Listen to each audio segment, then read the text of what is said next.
Hello students, तो आज की इस वीडियो में आज मैं कक्षा 12वीं वाले विद्यार्थियों को गणित सब्जेक्ट के ब्लूप्रिंट को दिखाने वाला हूं। तो ब्लूप्रिंट को बताने से पहले किस टाइप के प्रश्न आपको आपके वार्षिक पेपर के एग्जाम में देखने को मिलेगा, इसके बारे में थोड़ा सा देख लेते हैं, क्योंकि प्रश्न पत्र की संरचना भी इसमें दिया हुआ है। तो देखो, जो आपका नया प्रश्न पत्र का संरचना है उसको देखते हैं, और ये कक्षा 12वीं के गणित का है ना। विषय कोड भी यहाँ पे दिया है 204। कुल अंक जो रहेगा वो 80 अंक का रहेगा और 3 घंटे का आपका पेपर रहेगा। अब देखो, ये जो प्रश्न क्रमांक मतलब 1 रहेगा, 1 के अंदर 2 खंड रहेगा खंड अ और खंड ब। खंड अ में वस्तुनिष्ठ प्रश्न रहेगा।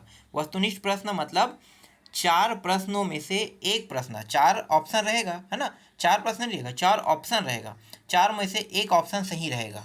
तो एक ऑप्शन सही रहेगा, उन्हीं एक ऑप्शन को आपको ढूंढने के लिए कहा जाएगा। तो ये सबसे आसान और सबसे सरल होता है।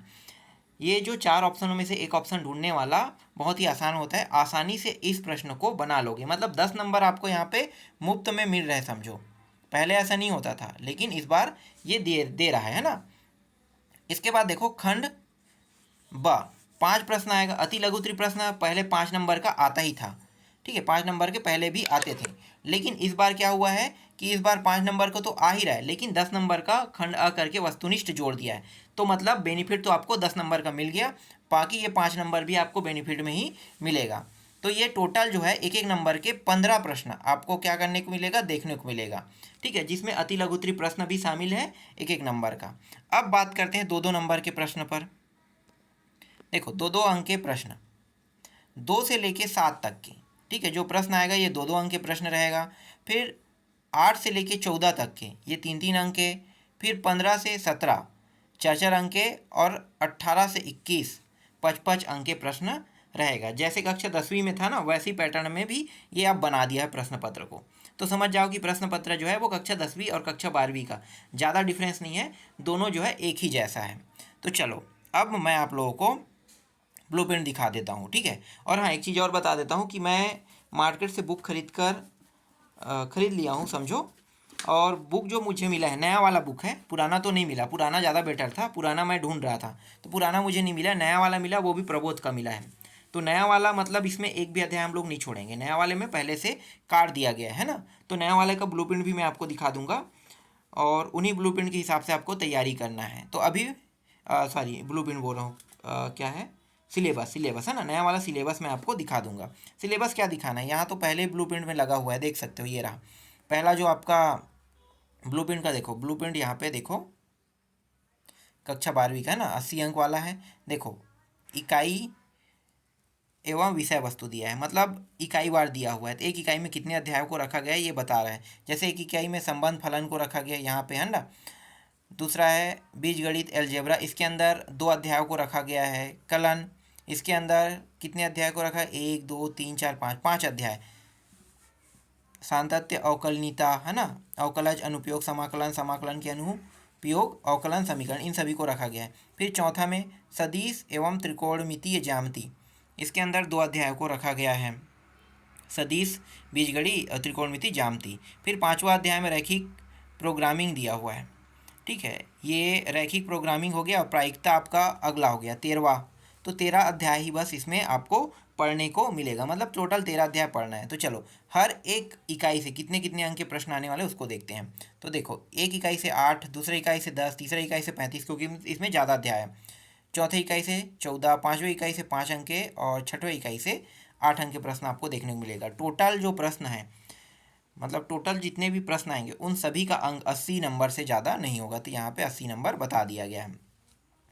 अब देखो, हर एक अध्याय वाइज भी दिया हुआ है, जैसे कि यहाँ पे संबंध और फलन दोनों को मिलाकर एक अध्याय बनाया गया है। यहाँ से आपको सिर्फ 5 अंक के एक बड़ा प्रश्न देखने को मिलेगा। फिर प्रतिलोम त्रिकोणमिति फलन, यहाँ से 3 अंक के प्रश्न आपको देखने को मिलेगा, जिनमें से एक प्रश्न 1 अंक के और एक प्रश्न 2 अंक का।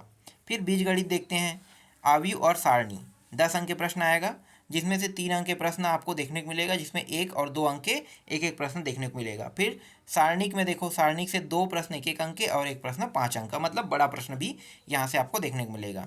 फिर कलन वाला देखते हैं, इकाई 3 में 35 नंबर का आएगा, जिसमें से हर एक अध्याय वाइज कितने कितने नंबर का आने वाला है इसको देख लेते हैं। देखो, सातत्य एवं अवकलनीयता, 2 प्रश्न 1-1 नंबर के, एक प्रश्न 2 नंबर का और एक प्रश्न 4 नंबर का।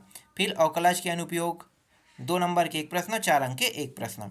समाकलन से भी प्रश्न आने वाले हैं, तो 2 प्रश्न 1 अंक के और एक प्रश्न नहीं 3 प्रश्न 3 नंबर के आने वाले हैं। फिर यहाँ पे समाकलन के अनुपयोग से एक बड़ा प्रश्न आने वाला है 5 नंबर का। फिर अवकलन समीकरण से देखो 2 प्रश्न 1 अंक के और 3 अंक के एक प्रश्न। फिर चौथा इकाई में आते हैं जहाँ से 14 अंक के प्रश्न जो है आपको देखने को मिलेगा। ठीक है, तो यहाँ पे 2 अध्याय, एक है सदिश बीजगणित 3 अंक, यहाँ से 5 अंक के प्रश्न देखने को मिलेगा, एक प्रश्न 1 अंक का और 2 प्रश्न 2 अंक का। फिर त्रिकोणमिति ज्यामिति से 1 अंक एक प्रश्न, 3 अंक एक प्रश्न, 5 अंक एक प्रश्न, कुल मिलाकर 9 नंबर के प्रश्न आपको देखने को मिलेगा। फिर रैखिक प्रोग्रामिंग से 5 अंक के प्रश्न आपको देखने को मिलेगा, जिनमें से 2 प्रश्न 1 अंक के और एक प्रश्न 3 अंक का। फिर अंतिम जो आपका अध्याय है 13वां अध्याय प्रायिकता, 8 अंक के प्रश्न यहाँ से आपको देखने को मिलेगा, एक प्रश्न 1 अंक के, एक प्रश्न 3 अंक के और एक प्रश्न 4 अंक के। इस तरीके से टोटल 8 अंक के प्रश्न आएगा। तो टोटल प्रश्नों की संख्या कितना रहेगा? टोटल प्रश्नों की संख्या जो है वो 21 रहेगा, है ना, 21 प्रश्न, जिसमें से पहला प्रश्न के अंदर 1 अंक के 15 प्रश्न देखने को मिलेगा।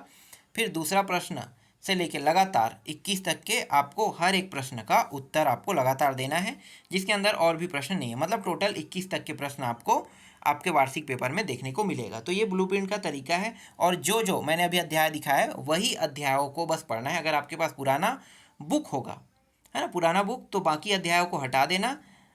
उसके बाद इसमें जो ब्लूप्रिंट में जो आपको दिखाई दे रहा है अध्याय, है ना, अध्याय का नाम दिखाई दे रहा है, तो इन्हीं अध्याय बस को पढ़ना है, इन्हीं अध्याय से प्रश्न आएंगे। इसके अलावा बाकी अध्याय को हटा देना पुराने बुक से। और नया जो लोग खरीद चुके हैं नवबोध का चाहे प्रबोध का, तो नया बुक में किसी को हटाने की जरूरत नहीं है, नया बुक में पहले ही ये सब ऐड हो चुका है।